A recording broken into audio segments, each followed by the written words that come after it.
Hello YouTube, how you doing? It's Andrew, your actor, your stuntman, your coach, and your athlete. And now I guess your YouTuber talking to you about life and all the things that we do out here.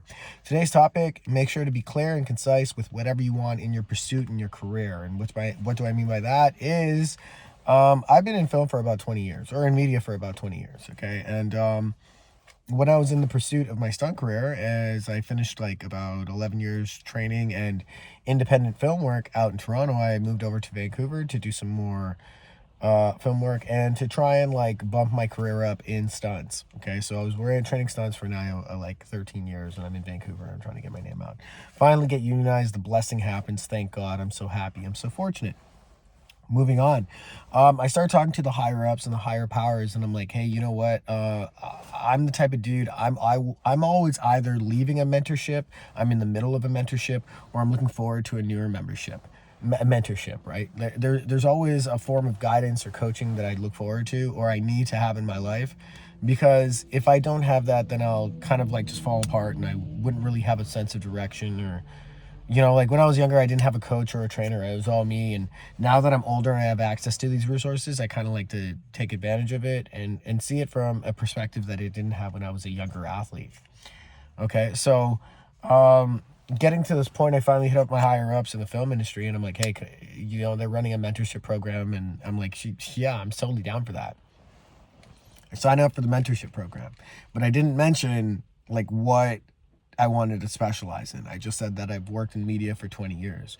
So the industry looked at my resume and looked at everything, and they were thoroughly impressed with everything I had to offer. They didn't really know what direction to send me in or how to really take in my whole like influx of information I just gave them. With that said, they then approved the mentorship, but they didn't tell me in what department or category. So I ended up getting a wonderful mentor, wonderful actor. He's been on a lot of shows. You've seen him.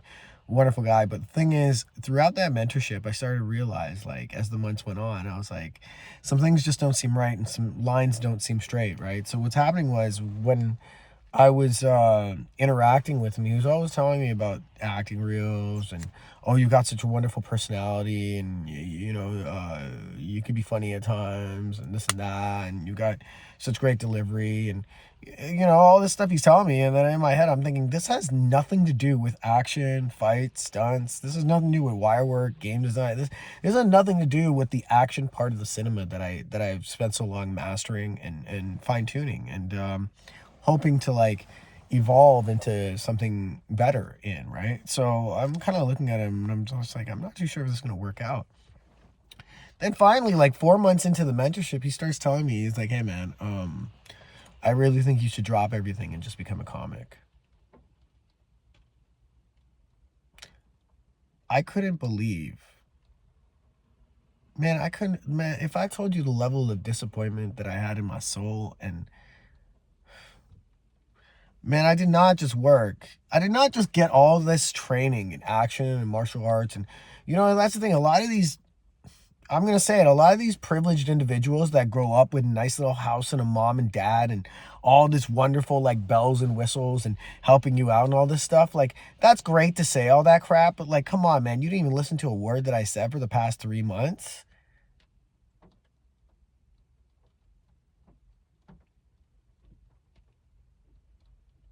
3 months, man. 3 months. That's 3 months, 4 months of my life. And at that point, when the 5th month hit, I just said, hey, you know what, man, this isn't really working out. I really don't think this would be a good match, and I had to be real and honest with him, because like,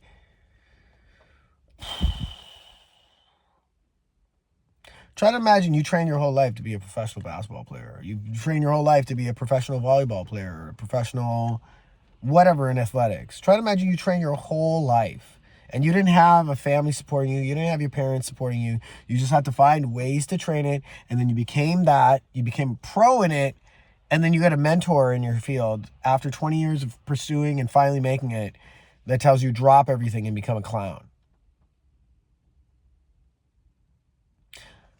I honestly don't think that I'm a funny person. I honestly don't think that I could write funny stuff. I may have some funny little tidbits here and there. I may be kind of random and scatterbrained at times, but man, like that would like, dude, I came like I get like what I do in my department is I get hit, man. I get hit. I get I take hits. I hit the ground. I'll put me on a wire. I hit the wall. Put me up 10 feet. I drop to the ground. Like I take the hits, and that's what I've trained. And there's some cool action stuff that I know. Like, I've trained martial arts for a long time, and that helped me with discipline and self-esteem and humbleness. And I've trained acrobatics so I could get air awareness and spatial awareness. And I trained all these disciplines to get over my self-confidence and my fears that I had of who I am as a person and individual. And then it's like, that happens. To be honest with you, that happened like 2.5 years ago. And yeah, I do go to therapy and I do talk to um, my therapist and a lot of other individuals, sports therapists and psychologists about it. And it's just something I haven't recovered from. It's just something I don't think I will recover from. Because if that's the impression that this individual got of me, is that the impression of what the world thinks of me? Or what people in my field of business thinks of me? And that's when I started to realize my sense of communication was completely scattered, right? And I didn't, it wasn't his fault. It wasn't not his fault at all. It wasn't his fault at all. I just did not communicate properly to my higher ups and to the corporate people, right? So you make mistakes, you live, you learn. And, sometimes when you make a mistake, it kills you mentally and it's tough. This is also an example of like, if you don't be clear and concise with your communication, you'll get licked mentally, and it'll last a really, really, really, really, really, really long time. It will completely mess you up. It would take you to a world that you would never want to go to, and it would be very difficult to come back. And you don't deserve that. You owe it so much better to yourself. So always be honest with what you want, and always be true with what you want, and know that you're out here fighting for your goal. Right, you have a goal. You're out here fighting for this goal. You've gone to school for it. You've trained for it. You've put in over 10,000 hours. You've put in over 10,000 reps. People know you for this skill, right? So when you go out and you look for mentorships and you look for guidance, you look for coaches, you look for anybody that can help you, make sure you communicate the fact that this is what I want. X, the line. This is exactly it. I don't want anything around the border. I don't want anything inside the border. I don't want anything outside the border. This is what I am, In film, they like to say, not my department. That's a great phrase. Like, if you go up and you're like, oh my God, I'm lost. I don't know what to do. What do I do? I can't do it. Not my department, bro. Sorry. And it's their nice way of saying, yeah, just read it and move on. It's crazy. That phrase, move on, right? Like, just the other day, like, I had a little miscommunication again with another person, and I get it. Maybe, you know what? Maybe a lot of these faults and things in my life that I experience are mostly me, Yeah. But, like, it was because I didn't understand how to communicate properly. I didn't know how to be clear and concise with my delivery and how to, like, really articulate and express those words. I knew all the words that I could to say it, but I just didn't know how to say it. And when it comes to your career, you got to figure out how to say what you want. If you don't know what you want, people are just going to throw you crap jobs, and you're just going to have to be, all right, cool. Yeah, sure. I'll flip that burger. I'll mow that lawn. Not that those jobs are bad, but I'm just saying, like, you'd be doing something way better. One thing I do regret is I wish I really started YouTube a lot earlier. I did start YouTube at a very young age, but I didn't start documenting YouTube. And I really love documenting this stuff. It's therapeutic and it helps me connect. And I know there's people out there that could really connect with that too. I'm sure there's something in your lives that you guys have done where it's like you didn't properly communicate it and like it kind of blew up in your face. And oh man. Yeah, no. So I couldn't. He told me to write a script. He's like, write a comedy sketch, write a script for 30 seconds, go on stage, and let's see how you do. I couldn't even make it to that. I couldn't even make it. What was I supposed to talk about? What was I supposed to talk? I was like trying to figure out any and everything I could talk about, and all of my like silly comedy and random gags and all that stuff, that just comes from like talking on the spot and thinking of stuff. And that's when I'm interacting with people. I have to interact with people and like be comfortable with them at that level to be joking about stuff. Because like all my jokes are offensive. That's why I don't even joke too much on this, because I don't want to be too offensive where like people are like, oh, okay, cut that, you know? Like we only have 3 strikes on YouTube, and like I'm also trying to promote like a positive mind state, well-being, and like mental health. Like mental health is a huge thing. You know, like this was a very serious thing. This put me behind for a long time. Like it was very hard to find that recovery place. It was difficult. And I wish I had known sooner how to like just tell people, hey, you know what? I'm Andrew, stuntman. I'll act sometimes, but I definitely will design stunts, and I will help out with stunt safety. That's what I do. That's what I specialize in. You know, and now I'm sure of that. Now when I went back to the union, I told them, I say, hey, this is what I do, this is what I want. And then they hooked me up a coordinator, and you know, things have been gravy. You know, last year 2024 was incredible. I had a mentor for 6 months. One of the guy for the Planet of the Apes was my mentor. The coordinator, stunt coordinator for Planet of the Apes, was my mentor for 6 months. You know, and you know, sure, we didn't spend every day together, but you know, I reached out, I made a friend, I'm a possible boss in the future, or a possible person a person who's going to refer me for work in the future.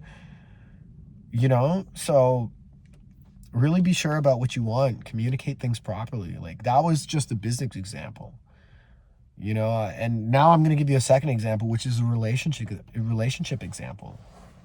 Right? There was a chick that I was dating, and you know, she had 2 kids, and you know, we were getting pretty serious, and then we started moving. You know, she was talking about moving in, and I didn't properly communicate that I wasn't ready for the next level like that. I was just kind of just the other guy at the time. So, you know, that was something that I miscommunicated, and then we ended up moving in a house together, but I ended up renting out the basement, and then she ended up renting out the house, and there was other bedrooms, and we had a couple friends living in the other bedrooms just to separate, because I just wanted my space, right? But that miscommunication really messed up like the relationship of a lot of like the flow of how I was supposed to enter into Vancouver, because a lot of people witnessed that. And you know, a lot of people, you know, they thought it was cute, but at the same time, it was like, I just didn't know how to speak up for myself. I didn't know how to express my words in a caring and thoughtful and considerate manner. And that takes a while to build. Like, you know, I came to Vancouver with a lot of wounds. And when you're walking around with all these wounds and battle scars, it's, how could people relate to you when you're coming out, you know, from like, Vancouver's a totally different city, right? Like it's like coming straight from New York and going to San Francisco. It's like, you know, you're gonna rub people off the wrong way, and it's not gonna be smooth. It's actually a perfect comparison if you think about it. Like I've lived in New York, and I've traveled to San Francisco, and it's like Toronto is very baby New York. It's like a mini New York, and then Vancouver, honestly, is like a baby San Francisco. Like, you know, it's a lot of culture out here. You know, a huge community out here of all different types, and you know, it's just it's the wild west out here, right? So yeah, be clear and concise with your communication. Don't hold yourself back. Know what you want, especially in relationships. You know, like I ended up being in that relationship, and that, you know, that moving was so difficult because we didn't have like a good like in-house connection. It was just a hot romantic, like it was just lust, right? It wasn't love. Like a great way of communicating things is knowing what you love and what you desire, and what's just a hot flash for now. You know, like a lot of the people in your lives that you're going to end up having intimate encounters with are going to be just lust. Just lust. And then there's going to be the rare time where you fall in love, and hopefully it happens to a lot of the viewers, and maybe it already has, and then congratulations, you know. But that's just something that we got to learn as people struggling through our mental health and difficulties, that we have to be clear and concise with our communication. Okay, so I want you in the comments, I want you to write down your communication issues that you may have had in the past. Maybe if you had like some obstacles you had to deal with, or maybe if you didn't even communicate properly or didn't communicate at all. I'd love to hear the comments or the situations you may have had. Thank you again for the time and the love and the appreciation. I love each and every one of you. Be safe, be good, watch out for crazies. There's many of them out there. And like and subscribe. If you subscribe, I really appreciate it. I'm trying to get to 1,000 subscribers. That's my goal. So yeah, I love each and every one of you. Have a great day. Be safe. This is the second video for the day. Maybe I might do a third. I've got a lot on my mind, and I think I'm starting to get really into the good flow of these YouTube videos. And yeah, a lot of people really said they want to hear a lot of stories I have to tell. So maybe I might tell some wilder stories, but maybe not. Who knows? Thank you very much. Take care.